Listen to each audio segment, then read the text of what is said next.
காத்த பெருநெருப்பு, தூய பசுஞ்சோலை உருவாக்கிய காட்டாறு உங்களை சந்திக்க வருகிறது. எங்கள் அருமை மூத்தவர் செந்தமிழன் சீமான் அவர்கள் உங்களோடு.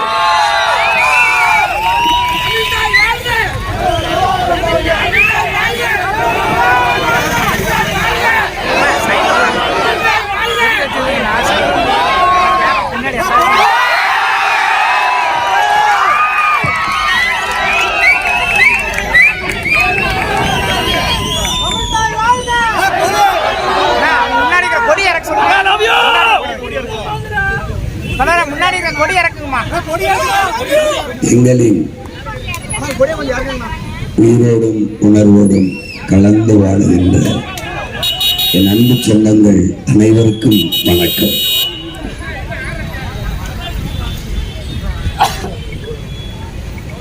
நம் அறிவு மூதாட்டி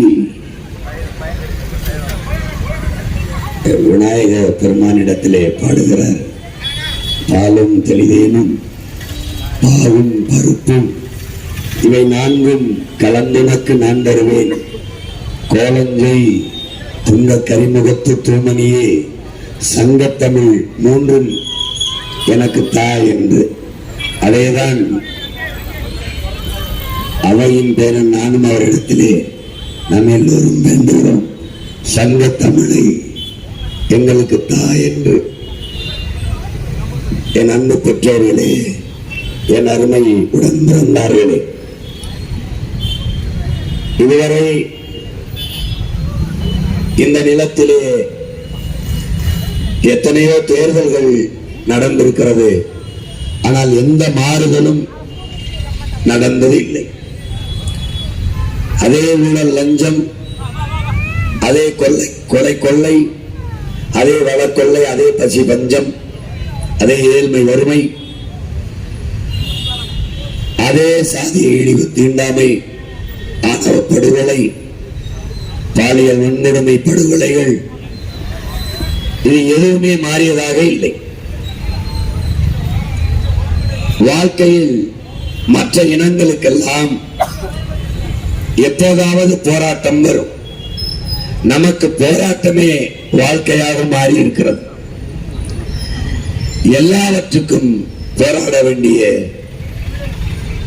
ஒரு சூழலை, ஒரு நிலையை இந்த ஆட்சியாளர்கள் நமக்கு தந்திருக்கிறார்கள். ஒரு அடிப்படை தேவை ஒரு மனித வாழ்க்கைக்கு கல்வி, மருத்துவம், குடிநீர்,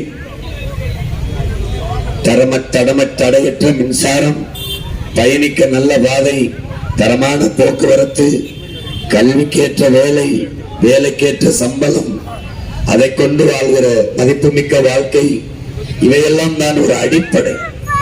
ஆனால் இதில் எதையுமே நிறைவேற்றாது பெருமனே கடன் கடன் கடன் என்று வாங்கி 10 லட்சம் கோடி கடன். இவர்கள் வளர்ச்சி என்று காட்டுவது, இவர்கள் வளர்ச்சி என்று நமக்கு கட்டமைப்பது கடன் வளர்ச்சியைத்தான். இந்த 5 ஆண்டுகளில் மட்டும் 4.5 லட்சம் கோடியை இவர்கள் கடன் பெற்றிருக்கிறார்கள். கடன் பெற்று நிறைவேற்றிய ஒரு திட்டம் ஏதாவது சொல்ல முடியுமா? ஒன்றும் இல்லை. நாட்டு குடிகளில் யாராவது ஒருவன் திருடினான், ஊழல் பெற்றான், செய்தான், லஞ்சம் பெற்றான், அதுக்காக சிறை சென்றான் என்றால் சகிக்கலாம், பொறுக்கலாம். நாட்டை ஆள்பவனே, நாட்டை வழிநடத்துபவனே, நாட்டின் உயர்ந்த அதிகாரத்தில் இருப்பவனே திருடுகிறான், ஊழல் செய்கிறான், லஞ்சம் பெறுகிறான், அதற்காக தண்டனை பெற்று சிறைக்கு செல்கிறான் என்றால் நாடு எந்த நிலையில் இருக்கும் என்பதை அறிவு சமூகம், ஆண்டோரும் சான்றோரும் நிறைந்த சமூகம், கற்றறிந்த பெருமக்கள் நிறைந்த இந்த தமிழ் சமூகம் யோசிச்சு பார்க்கணும். என்ன மதிப்பு இருக்கும்? தமிழர் என்ற ஒரு இனமுண்டு, தனித்தே அவருக்கு ஒரு குணமுண்டு, அமிழ்தம் அவரது மொழியாம், அன்பே அவரது வழியாம் என்று நம்முடைய தாத்தா நாமக்கல் கவிஞர் ராமலிங்கம் பிள்ளை வர்றார். தமிழர் என்ற ஒரு இனம் உண்டு, தனித்தே அவருக்கு ஒரு குணம் உண்டு என்றால் அது என்ன குணம்? எந்த குணத்தை சொல்வது? எந்த குணத்தை சொல்வது? எந்த குணத்தை? எது? கேவலம். கேவலம். ஒரு மாண்புமிக்க இனம், உலகம் பெருமைப்பட, உலகம் போற்றி கொண்டாடுகிற அளவிற்கு வாழ்ந்த ஒரு இனம், முதலில் பண்பட்ட இனம், முதலில் நாகரிகம் அடைந்த இனம் தமிழ் இனம். ஆனால் இன்று அநாகரிகத்தின் அவமானத்தின் சின்னமாக சுயமரியாதைக்கென்று கட்சி கண்ட, அரசியல் இயக்கம் கண்ட ஒரு இனம் அவமரியாதை சின்னமாக அலைகிறது. இலவசத்துக்கு ஏங்கி நிற்கிறது. இலவசத்துக்கு, வேட்டி சேலைக்கு, அரிசி மறுப்புக்கு அல்லாடி கொண்டு நிற்கிறது.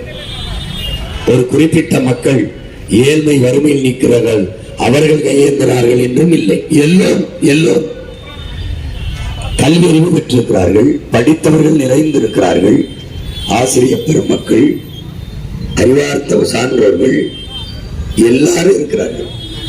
ஆனால் இவ்வளவு அநீதி நடக்கிறது தெரிகிறது. எல்லோரும் வீதியில் வந்து போராடுகிறார்கள். ஆசிரியர்கள், மருத்துவர்கள், செவிலியர்கள், உழவர்கள், வேளாண்குடி மக்கள், மீனவர்கள், போக்குவரத்து தொழிலாளர்கள், துப்புரவு பணியாளர்கள், மகளிர் சுய உதவி குழுக்கள், போராடாதவர்கள் எவரும் இல்லை. இத்தனை போராட்டங்களை தந்தவர்கள், இவ்வளவு போராட்டங்களை மக்களுக்குள் திணித்தவர்கள் தொடர்ந்து திரும்ப திரும்ப எப்படி அதிகாரத்துக்கு வர முடிகிறது? பிரச்சனைகளை தந்தவர்களே எப்படி அதிகாரத்துக்கு வர முடிகிறது? எப்படி? என் தம்பி செந்தில் பாலாஜி இப்ப தெற்கு தொகுதியில் வந்து போட்டியிடுகிறார். பலமுறை கரூரில் தான் போட்டியிட்டார். நானே அவருக்கு இரட்டை இலையில் கரூரில் போய் வாக்கு சேகரித்திருக்கிறேன். அப்போது காங்கிரஸ் திமுகவுக்கு எதிராக அதிமுகவை நான் ஆதரிக்கும் போது, நாம் தமிழர் கட்சி தொடங்காத போது அவரை ஆதரித்து வேலை செய்து பலமுறை இங்கு வென்றார். இப்போது அங்கேயே நிற்கவில்லை. தம்பி விஜய் அந்த ஊருக்கு போனார். அவரை பார்க்க வந்து 41 பேர் செத்தார்கள். அவர் மேல அவ்வளவு உயிர் பாசம் வைத்து செத்த மக்களுக்காகவாது அந்த ஊரில் ஏன் அவர் போட்டியிடவில்லை? ஏன் போட்டியிடவில்லை? ஒரு தலைவன் முதலாக தேர்தல் களத்திற்கு வருகிறார். தன்னை ஹீரோ என்கிறார். நான் உச்சத்திலிருந்து இறங்கி வருகிறேன் என்றார். நான் என்னுடைய உச்சத்தை விட்டுட்டு வருகிறேன் என்றார். நான் ஒரு மாஸ் என்கிறார். நான் ஒரு பிளாஸ்ட் என்கிறார். அப்படி தன் மீதும் நம்பிக்கை இல்லை, தன் மக்கள் மீது நம்பிக்கை இல்லை. ஒரே நேரத்தில் 2 தொகுதியில் போட்டியிடுகிறார். ஏன்? ஒரு கதாநாயகன் கான்பிடண்டா இருக்க, வெற்றி நிச்சயம், உனக்கே கான்பிடன்ட் இல்ல, அதனால நீ 2 தொகுதியில போட்டியிடல. நீ நம்பிக்கை இருந்தால் ஒரே தொகுதியில் உன் மீது நம்பிக்கை இருக்கணும், அல்லது மக்கள் மீது நம்பிக்கை இருக்கணும். நீ ரெண்டுமே இல்லாம 2 தொகுதியில ஏன் போட்டியிடுற? இன்னும் ஜனநாயகத்தில் இன்னொருக்கு இருக்கிற வாய்ப்பை எம்பறிக்கிற. இது எப்படி? கால கொடுமை, இதெல்லாம் கால கொடுமை. ஒருவன் ஒரு பதவியில் இருக்கும் போதே இன்னொரு பதவிக்கு போட்டியிடுவது, ஒருவன் 2 தொகுதியில் போட்டியிடுவது, ஒன்னு தன் மீது நம்பிக்கை இல்லை, மக்கள் மீதும் நம்பிக்கை இல்லை. அதைத்தான் காட்டுகிறது. எந்த மாதிரி எடுத்துக் கொள்கிறது என் மக்கள்? எந்த மாதிரி என் மக்கள் இதையெல்லாம் பொறுத்து சகித்துக் கொள்கிறார்கள்? எப்படி?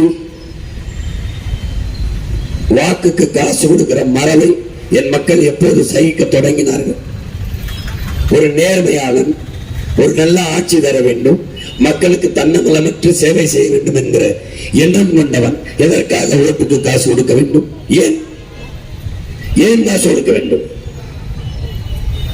நாங்கள் தரவில்லையே, ஆனால் எங்களுக்கு மக்கள் ஓட்டு போடாமல் இல்லையே, எங்களுக்கு வாக்கு செலுத்துகிறார்களே. நீங்கள் சாதி சொன்னீர்கள், மதம் சொன்னீர்கள், சாராயம் கொடுத்தீர்கள், சாப்பாடு கொடுத்தீர்கள், பணம் கொடுத்தீர்கள். அதையும் தாண்டி 36 லட்சம் மக்கள் எங்களை தேடி எளிய விலைகளுக்கு வாக்கு செலுத்தி 3வது பெரிய கட்சியாக உயர்த்தியதப்படி. இன்னும் இந்த மண்ணில் உண்மையை, நேர்மையை, தூய்மையை, வாய்மையை, நல்ல அரசியலை, நல்ல ஆட்சியை விரும்புகிற மக்கள் செத்து போவதில்லை என்பதை உங்கள் பிள்ளைகளின் வளர்ச்சி காட்டுகிறது. நான் யார்? என்ன பின்புலம்? எங்கள் அப்பன் அமைச்சரா, இல்ல மந்திரி மகனா, இல்ல பெரிய செல்வந்தர் மகனா? எதுவும் இல்லை.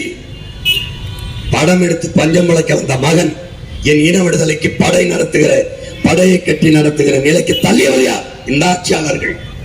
கண்முன்னே என் இனத்தை கொண்டு வித்தார்கள், என் நிலத்தின் வளத்தை சுரண்டி வித்தார்கள். மீன் பிடிக்க போன என் மக்களை சுட்டுக் கொண்டார்கள், கேட்க நாதி இல்லை. ஆந்திர காட்டுகளில் கட்டையை வெட்டினான் என்று சுட்டு போட்டார்கள். கேட்க ஒருவனும் இல்லை. கணக்கில்லாத என் மலையை வெட்டி ஏற்றினார்கள். மணலை அள்ளி திருடினார்கள். என் நீரை உறிஞ்சி வித்தார்கள். நச்ச ஆலைகளை என் தாயின் நிலமங்கும் நட்டார்கள். கேட்க ஒருவனும் இல்லை. என் காற்று மாசுபட்டு போனது. என் நீர் விஷமாகி போனது. என் உணவு நஞ்சாகி போனது. நான் என் பிள்ளைகளுக்கு என்ன விட்டு போகுது? நாங்கள் வாழ்வதே பிரச்சனை. இத்தனை கோடி பிரச்சனைகள் சிக்கி தவிக்கிறோம். எங்கள் பிள்ளைகளை எப்படி இந்த மண்ணில் விட்டு போவது? என்ன இருக்கும்? என்ன இருக்கும்? வங்கியில் பணம் போட்டு வைப்பேன், வங்கி வட்டி தரும், சாப்பிட ரொட்டி தருமா என்ற கேள்விக்கு யாரிடத்தில் பதில் இருக்கிறது? யாரிடத்தில் பதில் இருக்கிறது? கார் இருக்கும் வீட்டு வாசலில், குடிக்க நீர் இருக்குமா என்ற கேள்விக்கு யாரிடத்தில் பதில் இருக்கிறது? இங்கே போட்டியிடுற என் மகன் யார்? யார்? இவன் வயதில் தமிழ்நாட்டில் சட்டசமன்றத்தில் போட்டியிடுகிற ஒரு மகன். இவனை போல திறமை வாய்ந்த, அறிவார்ந்த, ஆற்றல் வாய்ந்த, மண்ணை மக்களை நேசிக்கிற ஒரு மகன் உண்டா? இல்லை. நாங்கள் யார்? உங்கள் பிள்ளைகள். உங்கள் துயரத்தில், உங்கள் துன்பத்தில், உங்கள் கண்ணீரில், உங்கள் கவலையில் தோய்ந்து துவண்டு உங்கள் அழுகையும் வேதனையும் பார்த்து அதிலிருந்து வளர்ந்த பிள்ளைகள் இந்த துயரத்தை, இந்த துன்பத்தை துடைக்க முடியாதா என்று ஏங்கி தவித்து நின்ற பிள்ளைகள். வழியே இல்லை என்ற இடத்தில் நாங்களே வழியாக வந்தோம். இதை கற்பித்தவன் யார்? பாதையை நீ தேடாதே, உருவாக்கு என்ற எங்கள் தலைவன் பிரபாகரன் சொன்ன புரட்சி மொழிக்க ஒரு புதிய பாதையை வகுத்து புதிதாக ஒன்று நாங்கள் யோசிக்கவில்லை. நம் முன்னவர்கள் தந்ததுதான். நம் முன்னவர்கள் அவையே உன் தமிழெள்ளி பருகவே நான் வந்தேன் என்ற என் முருக திருமான், எங்கள் முருக பெருமானின் தமிழ் செத்து போனது, மீட்க காக்க வந்தோம். நக்கீரா உன் தமிழோடு சற்று விளையாடவே நான் வந்தேன் என்ற என் சிவனின் தமிழ் செத்து போனது, அதை மீட்க காக்க அவன் பிள்ளைகள் நாங்கள் வந்தோம். என் அடையாளம் அழிந்து போனது. பெருமை மிக்க இனத்தின் மக்கள் அவன் பிள்ளைகள் நாங்கள். எங்களுக்கு என்ன அடையாளம் இருக்கிறது? என்ன அடையாளம் இருக்கிறது?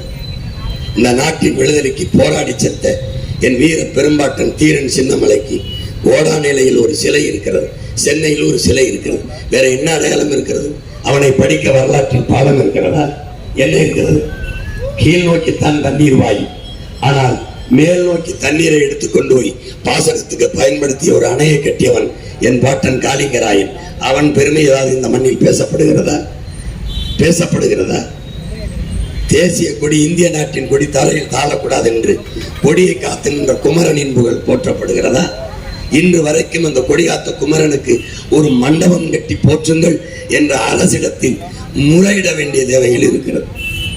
அறிவு சமூகமே, 300-400 கோடியில் ஐயா ஈவேராவுக்கு நூலகம் கட்டுகிறோம். பெரியாரின் அறிவு உலகம் என்று கட்டுகிறார்களே, என்ன அறிவு? என்ன அறிவு? படிப்பிக்கிற ஆசிரியன் பாதையில் நிற்கிறான். அவன் படிப்பிச்சால் தான் நூலை படிக்க முடியும். பள்ளிக்கூடம் குட்டியச்சவராக கிடக்கிற போது நூலகம் எதற்கு 300-400 கோடியில்? 3 கோடியில் கட்டினால் 300 பேர் அமர்ந்து படிக்கிற நூலகத்தை கட்டி விடுகிற போது முடியும் போது எதுக்கு 300 கோடியின் நூலகம்? எதற்காக? தமிழ் எழுத படிக்க தெரியாத 3 தலைமுறையை உருவாக்கிவிட்டு எந்த நூலகம் அதற்கு? எதற்கு நூலகம்? எதற்கு இவ்வளவு ஆடம்பரம்? எதற்கு இவ்வளவு படோடமும்? எதற்கு? படிக்கிற பள்ளிக்கூடம் வகுப்பறை எப்படி இருக்கிறது? இந்த திராவிட தலைவர்களின் கல்லறை கடற்கரையில் எப்படி இருக்கிறது என்பதை பாருங்கள். எப்படி இருக்கிறது? எந்த மாதிரி சமூகம் கட்டமைக்கப்படுகிறது? பழச்சாறு கடையில் கூட்டம் எவ்வளவு? டாஸ்மாக் கடையில் கூட்டம் எவ்வளவு? திரையரங்களில் கூட்டம் எவ்வளவு? நூலகத்தில் கூட்டம் எவ்வளவு? எவ்வளவு? என்ன மாதிரி சமூகம்? எதை நோக்கி நகர்கிறது? எதை நோக்கி நகர்கிறது? பொங்கலுக்கு 1000 ரூபாய் இந்த பக்கம் ரேஷன் கடை வாங்கி, சாலைக்கு இந்த பக்கம் டாஸ்மாக், அந்த வாங்கி அதே கூட்டம் டாஸ்மாக் கடை. எந்த மாதிரி சமூகம்? அறிவு சமூகம் எப்படி இது சகிக்கிறது? உலகம் உன்னை எப்படி பார்க்கும்? எப்படி பார்க்கும்? முன்பு உலகத்திலே நான் தமிழன் என்று திமிரோடு சொல்லி திரிந்தாய். இப்ப சொல்ல முடியுமா? சொல்லு. முதலாக உலகத்திலே கடற்படை கண்டவன் நீதான். பினராப் முகர்ஜி நாட்டின் குடியரசுத் தலைவராக இருக்கும் போது ஒரு கப்பலை, போர்க்கப்பலை இந்திய நாட்டு ராணுவத்திற்கு கொடையாக கொடுக்க வருகிற போது கடல்லே அதை இறக்கி விடும்போது அவர் சொல்கிறார், இந்திய நாட்டின் கடற்படைக்கு முன்னோடி ராஜேந்திர சோழன் என்று சொல்லுகிறார். ஒரே ஒரு மகன் தான் கேட்டேன். ராஜேந்திர சோழன் தெரியுது இல்ல, அப்ப அந்த கப்பலுக்கு பேர் ராஜேந்திர சோழன் வைக்காம என்ன இதுக்கு நீ அர்ஜுனன் வச்சாயின்னு கேட்டேன். அவன் வில்லம்பில் சிறந்தவன் என்றால் ஏவுகணைக்கு நீ அர்ஜுனா என்று ராணுவ ஏவுகணைக்கு வைத்திருக்கலாம். கப்பலுக்கு என் பாட்டன் அரசேந்திரன் சோழன் பேரை ஏன் நீ வைக்கல கேட்க, அன்னைக்கு உன் மகன் அதிகாரத்தில் இல்லை. அப்ப திட்டமிட்டு உன் அடையாளங்கள் மறைக்கப்படுகிறது. என்ன வச்சிருக்க நீ? என்ன வச்சிருக்க? என்ன வச்சிருக்க சார்? என்ன வச்சிருக்க? நீ எப்படிப்பட்ட நிலையில் இருக்க? இங்க பாரு, கெயில் எரிவாயுன்னு ஒண்ணு கேரளாவில இருந்து ஒரிசாவுக்கு போகுது.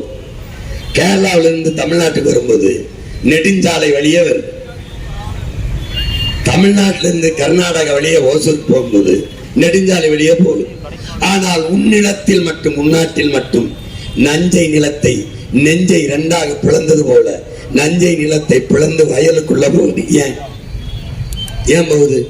ஏன் பாதை வழியே போகல? ஏன் போகல? புதைச்சது ஐயா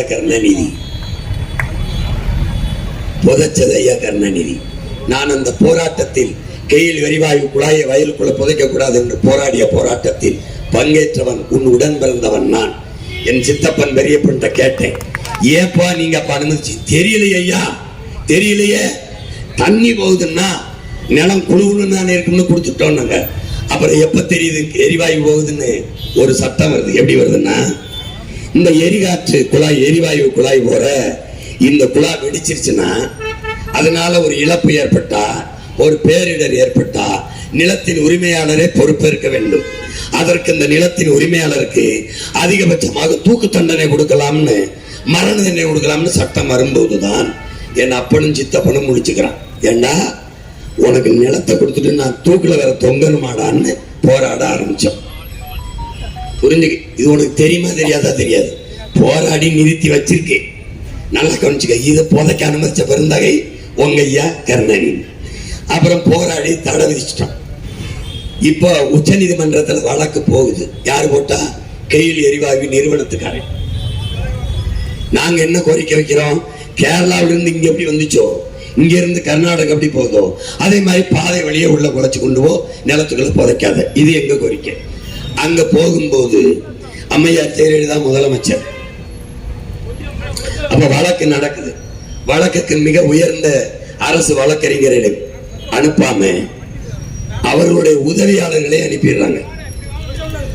அவங்க மேல இருக்கிற ஊழல் குற்றச்சாட்டு வழக்குக்கு கர்நாடகா நடந்த போது நீதிமன்றம் திறப்பதற்கு முன்பே மிக மதிப்புமிக்க மூத்த வழக்கறிஞர்களை நீதிமன்றம் திறப்பதற்கு முன்பே வாசல்ல காத்திருக்க வச்சு கதவை திறந்தவுடனே உள்ள போய் பிணையை வாங்குறதுக்கு அனுப்புன அம்மையார் ஜெயலலிதா இந்த நாட்டின் மக்களினுடைய நலன் கருதி நடக்கிற கெயில் எரிவாயு வழக்குல மூத்த வழக்கறிஞரை அனுப்பாம அவனுடைய உதவியாளன், அவனுடைய அசிஸ்டன்ட், அவனுடைய ஜூனியரை அனுப்பி அங்க போய் முன்னிறுத்திட்டான்.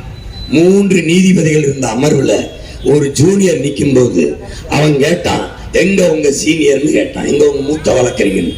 அவரு வேற ஒரு வழக்குக்காக போயிட்டாருன்னு சத்தியம் பேசுறவன் மகன் கேட்டுக்க வெறுப்புல அந்த கோப்பை ஃபைல மூடிட்டு நீ புதைச்சுக்கிட்டு கையில் எரிவாயு நிறுவனத்துக்கிட்ட போயிட்டான். எவ்வளவு மக்கள் நலன் சார்ந்த அதிகாரத்தை நிரூபிக்க என்பதுக்கு. இதெல்லாம் நடந்ததா உனக்கு தெரியுமா? உனக்கு தெரியுமா? கீழே கையில் எரிவாயு, மேல உயர் மின்னழுத்த கோபுரம், கீழே எரிவாயு போகுது, மேல மின்னழுத்த கோபுரம் போகுது, மின் கம்பி மேல போகுது, இங்க டியூப்லைட்டை வச்சா எரியுது, மேல மின்சாரம், கீழே எரிவாயு. எப்படா ஒரு விவசாயி நிலத்தில் விவசாயம் பண்ணுவான்? எப்படி பண்ணுவான்? 60 வருஷமா அத்திக்கடவா அவிநாசி திட்டத்தை போயிட்டு இருக்கான். எப்படி? எங்க அப்பா வயசுல இருக்க ஒருத்தர், ஐயா மகனே 65 வருஷமா போராடுறா, இதுக்கு ஏதாவது ஒரு முடிவை சொல்றான்னு. நான் என்ன முடிவு சொல்றது? ஒன்னே மாதிரி ரோட்ல நின்று கத்திக்கிட்டு இருக்கேன், நான் எங்கடா முடிவு சொல்றது? எங்க சொல்றது? வைத்தியக்காரா, உன் நாட்டை குப்பை மேடாக்கிட்டான்டா. திருப்பூர் பூரா பிளாஸ்டிக் நெகிழி குப்பையா கிடக்கு, தெருவில் நின்று போராடுறா நம்ம மக்கள். உன் நாட, உன் தாயின் மடி, இந்த மரம், இந்த மரம் பூமி தாய்க்கு நன்றி கடனுக்கு, வேருக்கு வேர்ல இருந்து நீர் அனுப்பிய தாய்க்கு பூவை கொட்டி நன்றி சொல்றா, பூவை கொட்டி என் தாயே வணக்கம்ங்கிறா, வணக்கம்ங்கிறா. பிள்ளையாருக்கு பூ போடுற, பிள்ளையாருக்கு மாலை போடுறா. டேய், உன்னைய பெத்த தாய்க்கு மூஞ்சில குண்டா போடுறியடா, நெஞ்சில குண்டா போடுறியடா, முகத்துல குப்பையை கொட்டிடா, பரதேசி குப்பையை. நீ பூவை போட வேணாம்டா, பிளாஸ்டிக் நெகிழி குப்பையை போட்டு முடியே. அறிவு சமூகம் செய்யற செயலாடா. படிக்கிறியா இல்லையா? பூமி அழிக்க அணு ஒன்று தேவையில்லை, பிளாஸ்டிக்கே போதுங்கிறான்.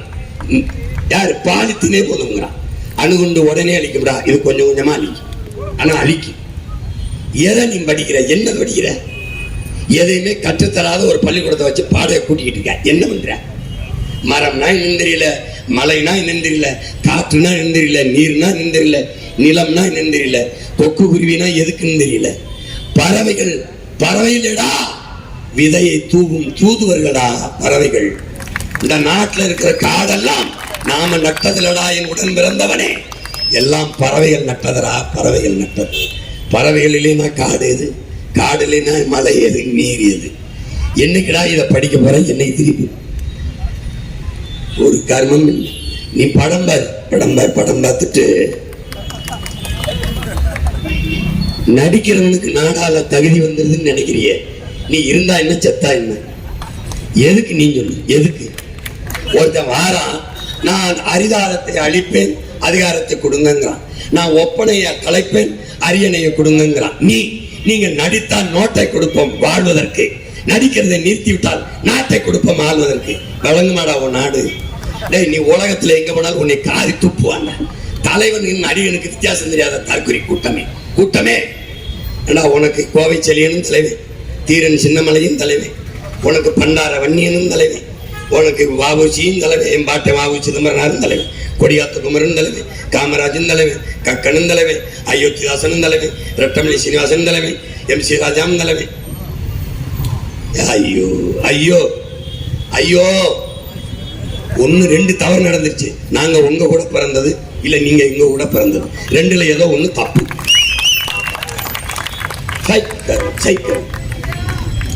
எந்த நூற்றாண்டில் என் இனம், எந்த நூற்றாண்டில் என் இனம் மாறும், எந்த நூற்றாண்டில் என் இனம் நிமிரும், எந்த நூற்றாண்டில் தன்மானத்தோட தலை நிமிரும்? எப்போ எப்போ எப்போ எப்போ?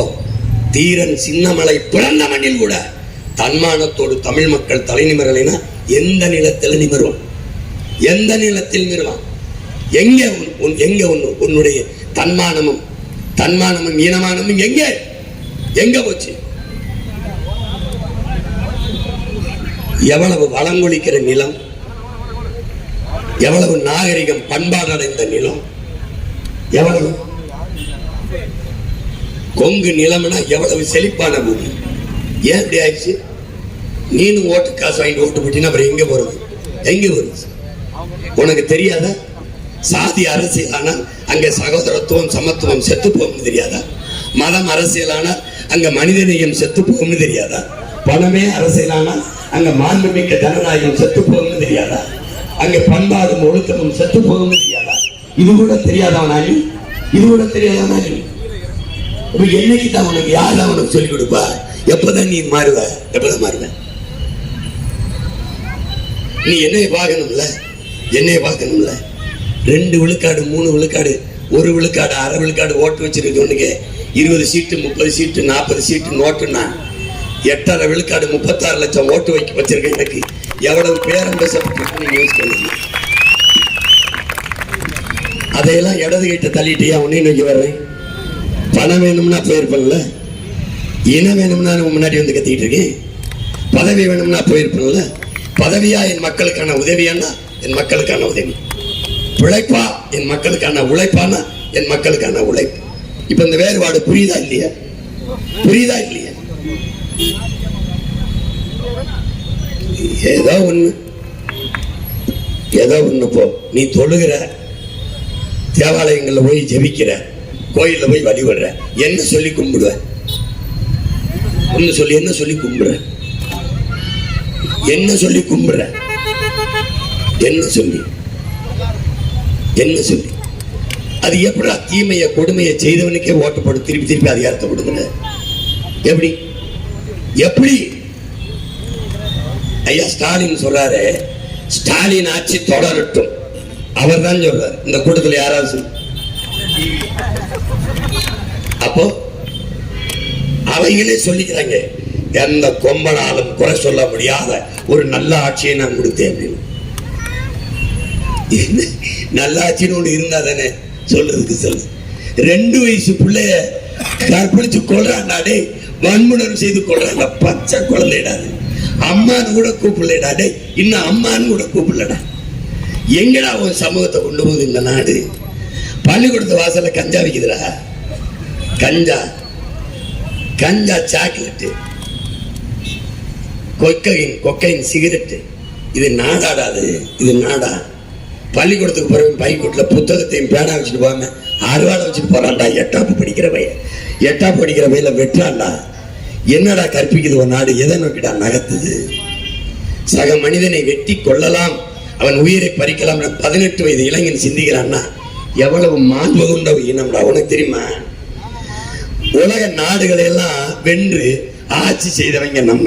ஆனால் அடிமைப்படுத்தி ஆண்டோம் ஒரு இனத்தை என்று வரலாற்றில் ஒரு சின்ன செய்தி கூட கிடையாது. தெரியுமா? தெரியாது. எந்த இன மக்களையும் நாம் அடிமைப்படுத்தி ஆண்டதில்லை. வென்றோம், அரசாட்சி செஞ்சோம். என்ன பண்ணோம்? கொடியை ஏற்றிட்டு தன் இன மக்களை குடிகூட ஏத்தாம திரும்பி வந்து, நீயே ஆண்டுக்க, என் ஆட்சிக்கு என் அதிகாரத்துக்கு உட்பட்ட எல்லை உன் நாடு, கப்பம் மட்டும் கட்டு என்று விட்டு வந்தவன்டா நம்ம பாட்டணும்.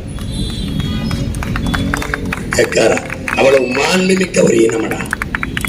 நீங்க பாரு, மாட்டு கண்ணுக்குட்டிய தேர்ல ஓட்டிட்டு போய் ஒரு இளவரசன் தேர்ல நெசுக்கி கொன்னுட்டான்.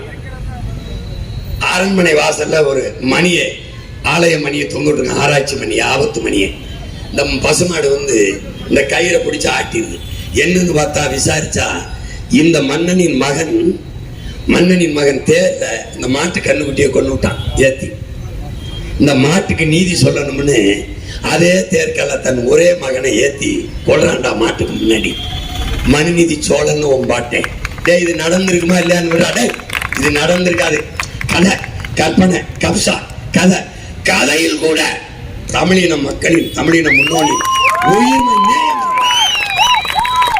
மாட்டுக்கு கூட நீதியை நிலைநாட்டிய பரம்பரையில் வந்தவன். அது நீங்க உலகத்தை எத்தனை மன்னர்கள் ஆண்டிருக்கான்? எந்த மன்னன்டா வள்ளலா இருந்திருக்கான்? எந்த மன்னன் இருந்திருக்கான்? ஓ மன்னன் தான்டா. பாரி, ஓரி, காரி, பேகன், ஆய், நல்லி, அதிகமான 7 மன்னர்கள். மண்ணு நாட்டை ஆண்ட மன்னனே கொடை வள்ளலா இருந்தது உன் முன்னோன் தான். முல்லைக்கு தேரை நிறுத்தி மயிலுக்கு போர்வை பொறுத்த பேகனும் பாரியின் வாரிசுகள் தான் அறப்படி அரிசிக்கு மயிலுக்கு போர்வையை போத்தின பேரனும் பேத்தி வேட்டி சேலைக்கு கையெழுந்து நிற்கிறான். கேவலம், கேவலம், கேவலம். காலம்புறா உழைச்சு ஒரு மானத்தை மறைச்சு கட்ட வேட்டி சேலை வாங்க முடியலன்னா நீ இருந்தான்னு செத்தான்னு எதுக்கு? ஒரு பவன் தங்கம், ஒரு பவன் தங்கமா? காலம்புறா வாழ போற பொண்ணுல கழுத்துல ஒரு அரைப்பவன், ஒரு பவன் கூட தாலி கூட வாங்கி கட்ட முடியாதவ கற்ற நீ. காலம்புறா அந்த பிள்ளை வச்சு எப்படா பொழப்ப? எப்படி பொழப்ப? பிறக்கிற பிள்ளைக்கு மோதிரம், அப்புறம் தாலிக்கு தங்கம், அப்புறம் பட்டு புடவை. இதுல ஒரு மயிரும் உங்க அண்ணன் தரமாட்டேன். தாலிக்கு தங்கம், மோதிரம் தரமாட்டேன். என்ன பண்ணுவேன்? என்ன பண்ணுவேன்? 9 பவனாலும் உன் மனைவி கழுத்திலே, உன் உயிர் துணை கழுத்திலே நீயே கட்டுகிற வசதியை உனக்கு பெருக்கி தருவேன். பிறந்தவன உன் பிள்ளைக்கு நான் மோதிரம் போட மாட்டேன், நீயே மோதிரம் போடுவ. அரைப்பவன்ல, ஒரு பவன்ல. ஏன்? உன் மனைவிக்கு, என் தங்கைக்கு, இந்த நாட்டின் செல்ல மகளுக்கு மருத்துவ செலவு இருக்குல்ல, 1 ரூபா காசு இல்லாம உயர்ந்த மருத்துவத்தை அது 2 லட்சம் 3 லட்சம் கணக்கு கிடையாது. அந்த காசை வச்சு நீ பிறக்கிற செல்வத்துக்கு 1 பவன்ல மோதிரத்தை போடு. எப்படா அதில் நீ சிந்திப்ப? எப்ப சிந்திப்ப? கொடுமைதான், கொடுமைதான். இன்னைக்கு நேற்று ஆரம்பிக்கல, 15 ஆண்டுகளா கத்துறேன். நீ எனக்கு எதையுமே தரல, ஒரு சிறு வெற்றியை கூட தரல. ஆனால் தோன்றுவன மாதிரி இருக்குடா. ஏதாவது தோத்த மூஞ்சி மாதிரி இருக்குதாடா? அதே உற்சாகம், அதே வெறி. ஏன்? என் இலக்கு உயர்ந்தது, என் கனவு பெரிது. இவங்கள மாதிரி வந்தா 1000 தரேன், 2000 தரேன், ஃப்ரிட்ஜ் தரேன், மிக்சி தரேன், அதெல்லாம் ஒன்றும் தர மாட்டேன். நீ ரொம்ப கேட்டீங்கன்னா உனக்கு ஒரு ஹெலிகாப்டர் தாரேன், ஒவ்வொரு தங்கச்சிக்கும் 1 கிலோ தங்கம் தாரேன். எனக்கு நான் சொல்லும்போது சிரிப்பா இருக்குல்லடா, அப்ப அவங்க சொல்லும்போது ஏன்டா நீ சிரிக்கல? எப்படி இருக்கு, எவ்வளவு கேவலப்படுத்துறாங்க தெரியுதுல்ல? அதான் நான் ஒன்று தாரேன், உனக்கு நல்ல கல்வியை தாரேன், படிப்பை தாரேன், பார்க்க நல்ல மருத்துவம் தாரேன், குடிக்க நல்ல நீர் தாரேன், வேற எதையும் தரமாட்டேன். இதான் தாருவேன். புரியுதா? நீ என்ன செய்வேன்? இப்ப கோவை தெற்கு, அது சிங்காநல்லூர், அது தொண்டாமுத்தூர், அங்கங்க என்ன இருக்கோ அதை வச்சு நிலமும் வளமும் சார்ந்த தொழிற்சாலையை உருவாக்கி உனக்கு வேலை வாய்ப்பை கொடுத்துறேன். நீ அதை வச்சு உனக்கு நல்ல பிள்ளையை நான் படிக்க வச்சிடறேன், காசு மிச்சம். அம்மா அப்பாவுக்கு முடியல, நான் வைத்தியம் பார்த்துறேன், காசு மிச்சம். குடிக்க தண்ணியை தந்துடுறேன், காசு மிச்சம். உனக்கு 10,000 சம்பளம் கொடுத்தனா நீ செலவு பண்ணி கட்டு பார்ப்போம். எப்படி செலவு? அதே நானே விவசாயம் பார்ப்பேன், அரிசி பருப்பு காய்கறி முட்டை பால் நெய் எல்லாம் இருக்கு. அப்போ உனக்கு அதுக்கு செலவு இல்லை, நம்மகிட்ட இருக்கு. வேற என்ன வேணும்? ஆடு மாடு நான் வளர்த்துறேன், கோழி நான் வளர்த்துறேன், எல்லாம் நானே வளர்த்துறேன், பன்னிக்கறி வரைக்கும் வளர்த்துறேன். என்ன வேணும்? மோயக்கறி வரைக்கும் எல்லாம் நானே பண்ணையா வச்சு வளர்த்துறேன். என்ன வேணுமோ உனக்கு கொடுத்துறேன். வேற செலவுக்கு காசு என்கிட்ட கேள். எதுக்கு வேணும் உனக்கு? எதுக்கு வேணும்? உன் வாழ்விடத்திலே பெருமையோடு தலை நிமிர்ந்து தன்மானத்தோடு வாழ்கிற வாழ்க்கை உங்க அண்ணன் கொடுக்கிறேன். ஏன் கொடுக்கிறேன்? என் இனம் மாண்புமிக்க வாழ்ந்த இனம். அது கையேந்தி நிற்பது ஒரு தேசியின் அவமானம். புரியுதா? தன்மானத்தை இழந்து மண்ணை ஆள்வதா, தலை நிமிர்ந்து தூக்கிலதுங்கி சாவதா என்ற நிலைப்பாடு வரும்போது தன்மானத்தை இழக்காமல் தூக்கிலதுங்கி சாபம் என்று செத்த வீர பெரும்பாட்டன் தீரன் சின்னமலையில் ரத்த துளிகளில் விளைந்த பிள்ளைகள் தான். அதை கவனத்தில் வச்சுக்கிட்டு வேலை செய்யணும். அவனை மதிப்பதென்பது அந்த மகத்தான மாவீரன் கழுத்திருகி தூக்கில் தொங்கும் போது கடைசி உயிர் துளி பிதுங்கி கசிந்து வெளியேறும் போது என்ன நினைத்திருப்பான்? அந்த நினைவுக்கு நீ நன்றி செலுத்த வேண்டும் என்றால் தன்மானத்தோடு அவன் நிலத்திலே, அவன் உழவிய மண்ணிலே, அவன் காலடிபட்ட மண்ணிலே, அவன் காற்று மூச்சு காற்று உழவுற நிலத்திலே பெருமையோடு தன்மானத்தோடும் வீரத்தோடும் பெருமையோடு நீ வாழணும். அதற்கான வாழ்க்கையை உன் உடன் பிறந்தவன் நீங்கள் பெற்ற பிள்ளை தருவேன். உங்களை ஏமாத்துறது எளிது, உங்களை காப்பாற்றுறது கடினம். அதை கவனிச்சுக்க. இந்த மகனுக்கு நீ அதிகாரத்தை கொடுப்பது உனக்கான அதிகாரம், ஓ ஆட்சி. என் மகன் பேரறிவாளன் வெற்றி உன் வெற்றி. இந்த கூட்டத்தில் ஒருவன் எங்கள் முகத்தை பார், கண்ணாடியில் போய் ஓ முகத்தை பார். 2 ஒண்ணுதான். கருத்து தீஞ்சு இருக்குன்னா காரணம் என்ன? உனக்காக கருகி நிக்கிறேன், உருகி நிக்கிறேன். என்னைய உதாசீனப்படுத்தி நிராகரித்தான் உன்னை ஒரு பயம் உன்னை ஏற்று பார்க்க மாட்டான். இந்த கோபம், இந்த ஆவேசம் ஏன்? புறக்கணிக்கப்பட்ட, நிராகரிக்கப்பட்ட, ஏமாற்றப்பட்ட இடத்தில்தான் பேரறிவு போல பெருமாற்றலாக எழுச்சி உறுங்கிறான். பேராற்றல் எழுச்சி உறும். பேரறிவியாக ஒரு பெருமாற்றல் எழுச்சி விட்டு கொட்டுங்கிறான் நம்ம ஐயா இறையன். அப்படி நிராகரிக்கப்பட்டு புறக்கணிக்கப்பட்டு நம்பி திமுக காப்பாற்றும், அதிமுக காப்பாற்றும், பிஜேபி காப்பாற்றும், காங்கிரஸ் காப்பாற்றும், நம்பி நின்று ஏமாற்றப்பட்ட மக்கள் இது எங்களுக்கு நாங்களே என்று கிளர்ந்திருந்து எழுச்சி வருகிறோம். அதான் இந்த படை. 10 ரூபா ஓட்டு காசு கொடுக்காம, ஒரு பின்புலம் இல்லாம, ஒரு ஊடகம் என்னை ஆதரிக்காம, எந்த ஊடகம்டா ஆணுக்கு பெண் சமம் என்று 117 பெண் 117 ஆண் சீமான் கொடுத்திருக்காங்க. எவனாவது பேசுறானடா? எதமாட்டான். இவ்வளவே எப்படி ஆட்சி நடத்தணும் போட்டு காட்டாண்டா. பேச மாட்டேன். ஏன்? பயம். ஏன்? சீமான் ஆபத்தானவன். யாருக்கு? அயோக்கிய பயனுக்கு, திருடனுக்கு, ஊழல் லஞ்சத்தில் இருந்தவனுக்கு, என் மண்ணின் மக்களின் நலத்தை கெடுத்தவனுக்கு, என் மண்ணின் வளத்தை குறைந்து கொளுத்தவனுக்கு உண்மையிலே ஆபத்தானவன் தான். என்னை வரவிடக்கூடாதுன்னு நினைக்கிறேன். நீ எவ்வளவு நாளைக்கு தடுப்ப? நெருப்பை எத்தனை நாளைக்கு நீ குப்பையை போட்டு மூடுவ? வாய்கிட்ட ஊதி மேகத்தை நீ கலைக்க முடியும்னு நம்புற. எப்படி கலைப்ப? ஒண்ணுமே செய்ய முடியாது. நான் வென்றே தீர்வேன், வென்றே தீர்வேன். நான் இல்லை, என் முன்னவர்களின் கனவு, ஆன்மா, அவனுடைய வலிமை. எவனோடும் சேராதின்னு நான் எடுத்த முடிவில்லை. அவன் சொல்றான், உயர்ந்த நோக்கத்தை கொண்டிரு, அதுவே உன்னை வழி நடத்துங்கிறான். என் நோக்கம் சொல்லுது, எவனோடும் சேராத, போடா போடா. இங்க செந்தில் பாலாஜி என் தம்பி போட்டிடுறார், அவர் போட்டிடுறார் இல்ல, என் மகன் பேரிகாலன் போட்டிடுறான். அதான் நான் தமிழர் கட்சி போட்டிடுகிறது கோவை தெற்குல. கவுண்டமாலயத்தின் தங்கை கலாமணி ஜெகநாதன் போட்டிடுகிறார். தொண்டாமுத்தில் என் மருமகள் போட்டிடுறார். அதான் நான் களத்தில் நிக்கிறேன். அவன் நிக்கிறான் நிக்கல, அதை பத்தி எனக்கு கவலை இல்லை. நாங்க நிக்கிறோம். ஊழல் லஞ்சம் பக்கம், உண்மை நேர்மை ஒரு பக்கம்.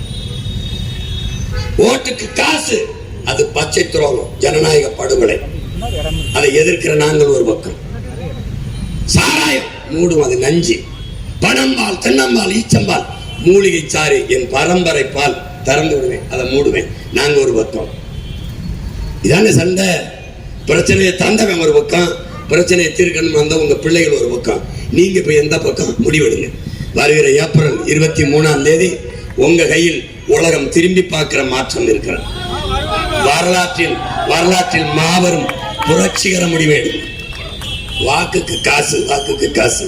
என் தம்பி செந்தில் பாலாஜி கரூர்ல போய், தம்பி விஜய் போய் பாட்டிலுக்கு 10 ரூபாய், பாட்டிலுக்கு 10 ரூபாய், பாட்டிலுக்கு 10 ரூபாய்ன்னு பாடினார்.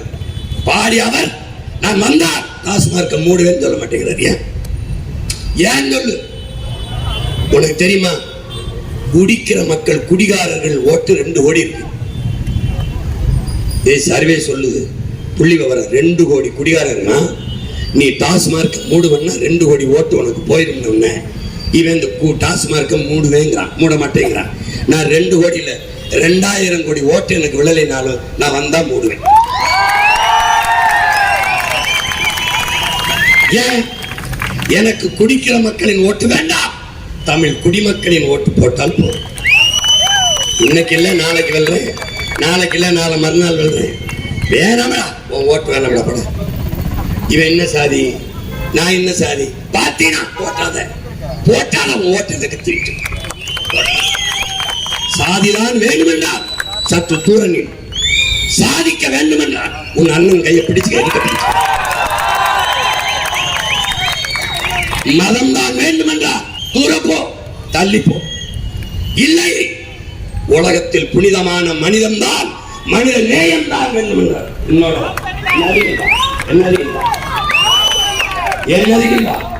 பணம் தான் அரசியல் என்றார். தூரப்போ. மாண்புமிக்க ஜனநாயகம் வேண்டும். பணம் அரசியலானால், அதிகாரமானால், அங்கே பண்பாடும் ஒழுக்கமும் செத்து போகும் என்ற புரிதல் இருந்தால் உன் உடன் பிறந்தவன் பக்கத்தில் வா. இல்லை என்றால் இதுவரை எனக்கு போடாத ஓட்டை இனிமேலும் போடாத, என்னை விட்டு. நான் என் மரண நொடி எனக்கு வலிக்காது. ஏன்? நான் என் பிறவி கடமையை செய்தேன். நான் என் மக்களுக்கு உண்மையாக இருந்தேன், நேர்மையாக இருந்தேன், உழைத்தேன். நீ போட்டா போடு, போலேனா போ. இதெல்லாம் ஏற்புடையது. இந்த பிள்ளை சொல்றது சரியா இருக்கும். இவன்கிட்ட நாடு மக்களும் இருந்தால் நிம்மதியா இருப்பாங்க. நம்பிக்கை இருந்தால் என் அன்பு மகன் இந்த தலைமுறையில் ஈடு இணையற்ற எழுச்சி மிகுந்த இளைய தலைமுறை புரட்சியாளர், இந்த நிலத்திலே விரல் விட்டு எண்ணக்கூடியவர்கள் இருக்கிறார். அன்றைக்கு ஒரு பகத்சிங் இருந்தான் இந்திய நாட்டின் விடுதலைக்கு. 22 வயதிலே மரணக்கயிற்றை முத்தமிட்ட மகத்தான வீரன். அவனுக்கு இணையான மகன் என் மகன் பேரறிவாளன். என் அன்பு தம்பி தங்கைகளே, எருமர வறுமை பெற்றவர்களே, இப்படிப்பட்ட ஒரு மகன். நான் சிறையில் இருந்தேன். 260 வழக்குகளை இந்த நிலத்தில் சுமக்கிறேன். நான் ஏறாத நீதிமன்ற படிக்கட்டில்லை, நான் இருக்காத சிறை இல்லை. கொலை செய்தனா, கொள்ளையடித்தனா, என்ன செய்தேன்? இந்த நாடும் இந்த அதிகாரமும் செய்த அநீதியை எதிர்த்து போராடினேன். என் இனம் கொல்லப்பட்ட போது போராடினேன். எல்லாம் பெரியார், எல்லாம் பெரியார் என்றார்கள். இல்லை, என் இனத்தின் முன்னோர்கள் எல்லாரும் பெரியார் என்றேன். இந்த சண்டையில் ஒரே நாள் மட்டும் ஐயா ஸ்டாலினுடைய அரசு 100 வழக்கையும் மேல போட்டது. 260 வழக்கு. சிறைக்கு பலமுறை சென்றேன். இந்த நாட்டுக்காக போராடி, இந்த மக்களுக்காக 8 வழிச்சாலை ஏற்று போராடி சிறை, மீனவர் படுகொலையை கண்டித்து சிறை, ஈழ படுகொலையை கண்டித்து சிறை. என் மகன் இந்த வயதில் சிறைக்கு போயிருக்கிறான். இங்கே இருந்த என் தம்பி செந்தில் பாலாஜியும் போயிருக்கிறார், நிற்க போகிறவர் பல பேர்கள் போயிருக்கிறார்கள். என் மகன் எதற்காக போராடினான்? மக்களுக்காக போராடி 22 வயது 20 வயதிலே சிறைக்கு போன மகன். எது சரி என்று பார்த்து முடிவெடுங்கள். எதிலுமே நல்லதைத்தான் தேர்வு செய்வீர்கள். பொண்ணுக்கு பையன் பார்க்கணுமா, இல்ல பையனுக்கு பொண்ணு பார்க்கணுமா? நல்ல மாப்பிள்ளை, நல்ல பையன். ஆனா நாடாளுமன்ற தலைவர்களை மட்டும் தலைவனை தேர்வு செய்யாமல் தருதலைகளையே தேர்வு செய்து வச்சு எங்களையே வீதியில் நிறுத்துறீங்க. ஒரு நல்ல தலைவன் நாட்டை கொடுத்திருந்தா நாங்க முச்சந்தில் கத்தணும். எதுக்கு? நான் பாட்டுக்கு படம் எடுத்து பழச்சிருப்பேன், இல்ல 4 ஏக்கர் உழுது விவசாயம் பண்ணி இருந்திருப்பேன். என் மையம் படிச்சதுக்கு ஏதாவது வேலைக்கு போயிருப்பான். அப்புறம் மாறி மாறி அவங்களுக்கு ஓட்டை போட்டு உங்க பிள்ளைகளுக்கு ரோட்ல போட்டியில மாறுங்க, தயவு செய்து மாறுங்க. இனிமேலாவது மாறுங்க. ஒரே ஒரு ஓட்டுல உலகம் உங்களை திரும்பி பார்க்கும். போடுங்க. வரலாறு உங்களுக்கு தந்திருக்கிற வாய்ப்பு, காலம் உங்களுக்கு கையெழுத்திருக்கிற கடமை. திமுக வெல்வதோ, காங்கிரஸ் வெல்வதோ, பாரதிய ஜனதா வெல்வதோ, அதிமுக வெல்வதோ ஒரு நிகழ்வு, ஒரு சாதாரண சம்பவம். ஊடகங்களில் ஒரு செய்தி, உங்கள் பிள்ளைகள் நாங்கள் வெல்வது, என் மகன் பேரறிவாளன் கோவை தெற்கு தொகுதியில் வெல்வது என்பது வரலாற்றில், என் பெற்றோர்களே, என் உடன் பிறந்தார்களே, வரலாற்றில் மாபெரும் புரட்சி, சரித்திரத்தில் போற்றத்தக்க சாதனை. ஓட்டுக்கு காசு கொடுக்காமல் கோடிகளை கொட்டி அரசியல் செய்தவர்களுக்கிடையே கொள்கையை முன்னிறுத்தி காசை கொடுத்து வாக்கை வாங்கியவர்களுக்கிடையிலே ஆக சிறந்த கருத்தை விதைத்து வென்றார்கள் சிறுவர்கள், இளைய பிள்ளைகள். எந்த பின்புலம் இல்லாது அந்த வரலாற்று பதிவு உலகம் திரும்பி பார்க்கும். உங்கள் ஒற்றை விரலால் அப்படிப்பட்ட புரட்சியை நிகழ்த்த முடியும். அதனால்தான் மாற்றம் என்பது சொல்லல்ல, செயல். மாறுவோம், மாற்றுவோம். இது மாற்றத்திற்கான எளிய மக்களின் புரட்சி என்று சொல்வோம். விவசாய சின்னத்திற்கு வாக்களிப்போம், வருங்கால தலைமுறைக்கு வாழ்வளிப்போம். நமது வாக்கு விவசாயிக்கு என்ற உறுதியை ஏற்போம். என் அன்பு சொந்தங்களே, உணவு இல்லை என்றால் உணவு இல்லை, உணவு இல்லை என்றால் உயிர்கள் இல்லை, உயிர்கள் இல்லை என்றால் உலகம் இல்லை. எனவே உழவை மீட்போம், உலகை காப்போம். உழவே தலை, உணராத நாம் மனிதரில் கலை. நமது சின்னம் விவசாயி. விவசாயிக்கு வாக்களியுங்கள், அவனும் வாழ்வான், நம்மை வாழ வைப்பான். என் அன்பு மகன் பேரறிவாளனை வெல்ல வையுங்கள். அவனின் வெற்றி உங்களின் வெற்றி, நம் இனத்தின் வெற்றி, நம் மக்களின் வெற்றி. எனவே அன்பு சொந்தங்களே, புரட்சி எப்போதும் வெல்லும். நம் வெற்றி அதை சொல்லும். நம் இலக்கு ஒன்றுதான், இனத்தின் விடுதலை. இனம் ஒன்றாவோம், இலக்கை வென்றாவோம். தமிழ் தாய் வாழ்க, தலைவர் பிரபாகரன் வாழ்க. என் மகன் பேரறிவாளன் வெல்க, வெல்க. நன்றி, வணக்கம். நாம் தமிழ். போர்க்களமாக்க போறான், அடங்குளம் பண்ண போறான். ராவண பேரன் வாரான், விவசாயி வெல்ல போறான். அடங்கானலாய் வாரான், அவகளம் பண்ண போறான். கட்டி கூட்டத்துக்கு பச்சை மட்ட தூக்கி வாரான். நிச்ச மீதி திராவிடத்தை பிச்சு எறிய காட்டா வாரான். சாதி மோகம் விட்டு ஒழிய கத்தி கத்தி செத்து வாரான். கத்தி எறியும் நாட்டுக்குள்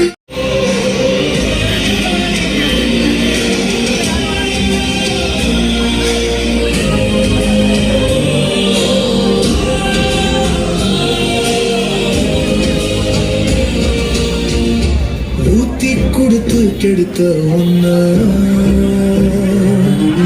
சாத்தி எடுக்க வீரன் வாரா.